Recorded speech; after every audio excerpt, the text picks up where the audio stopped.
नमस्कार। चलिए आज बात करते हैं एक बहुत ही जरूरी टॉपिक पर, इंटरनेशनल पेमेंट्स और उनसे जुड़े हुए टैक्स के नियम।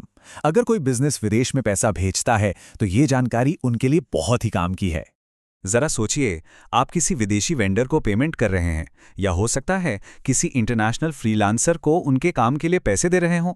आजकल बिजनेस में ये सब बहुत आम हो गया है ना? लेकिन यहीं से एक जरूरी सवाल खड़ा होता है। देखिए, जैसे ही पैसा भारत की सीमाओं से बाहर जाता है, इनकम टैक्स के नियम एक्टिव हो जाते हैं। अब इन नियमों को फॉलो करना कभी-कभी थोड़ा कॉम्प्लिकेटेड हो सकता है और सच बताएं तो यहीं पर कई बिजनेस चूक जाते हैं। तो ठीक है, चलिए इस गुत्थी को सुलझाते हैं। इस पूरी कंप्लायंस की चुनौती का एक ही जवाब है, फॉर्म 146। ये वो दस्तावेज है जो विदेशी पेमेंट्स को टैक्स के नजरिए से बिल्कुल साफ और सही बनाता है। अच्छा, तो ये फॉर्म 146 आखिर है क्या चीज?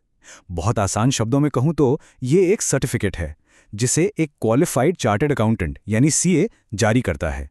ये बस इस बात को कंफर्म करता है कि विदेश भेजे जा रहे पैसे पर टैक्स की जो भी जिम्मेदारी बनती है उसे ठीक से चेक कर लिया गया है।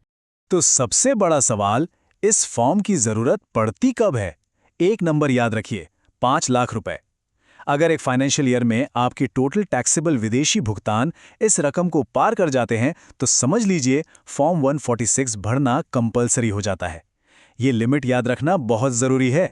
इस फॉर्म के 3 मेन मकसद हैं। पहला, ये सर्टिफाई करता है कि पेमेंट पर टैक्स बनता भी है या नहीं।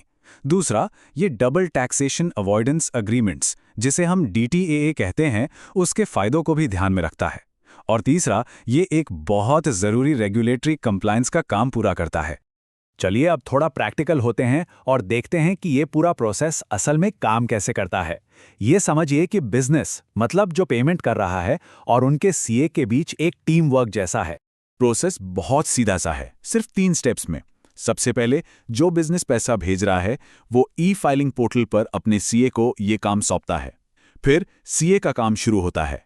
वो सारी डिटेल्स को वेरीफाई करके फॉर्म 146 फाइल कर देते हैं और आखिर में बिजनेस उसी सर्टिफिकेट का इस्तेमाल करके अपनी खुद की रिपोर्टिंग, मतलब फॉर्म 145 पार्ट सी को पूरा करता है। तो इस कहानी में 2 मुख्य किरदार हैं।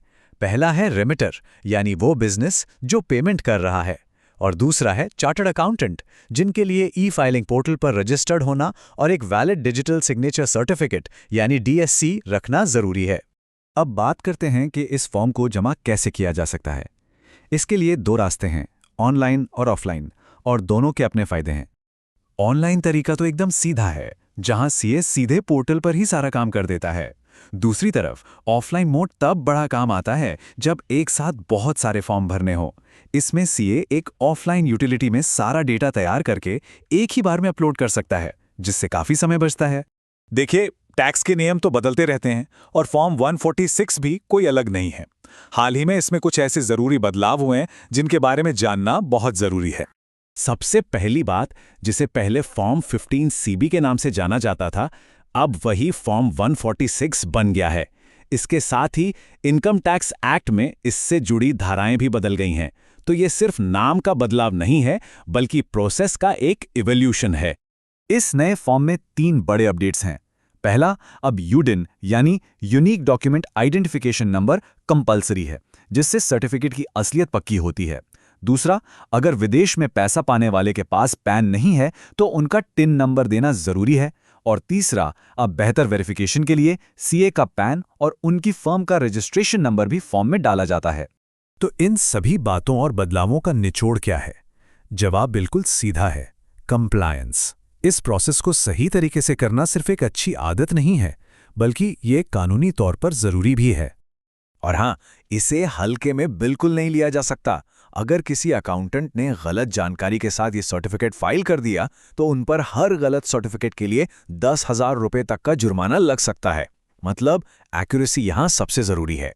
ये कोई अनोखी या रेयर प्रक्रिया नहीं है। आपको जानकर हैरानी होगी कि भारत में हर साल औसतन 12 लाख ऐसे फॉर्म फाइल किए जाते हैं। यह आंकड़ा दिखाता है कि इंटरनेशनल लेवल पर काम करने वाले बिजनेस के लिए ये एक स्टैंडर्ड और रूटीन का हिस्सा है। आखिर में ये एक लाइन पूरी बात का सार बता देती है। फॉर्म 146 ये पक्का करता है कि एक क्वालिफाइड प्रोफेशनल ने विदेश भेजे जा रहे पैसे पर टैक्स के नियमों को ठीक से जांचा है, जिससे पूरा सिस्टम पारदर्शी और कानूनी तौर पर मजबूत बना रहता है। तो इस पूरी बातचीत के बाद एक सवाल तो बनता है, क्या विदेश में पैसा भेजने का जो प्रोसेस है वो पूरी तरह से कंप्लायंट और सुरक्षित है? इस पर सोचना आज के ग्लोबल बिजनेस के माहौल में सफलता के लिए बेहद जरूरी है।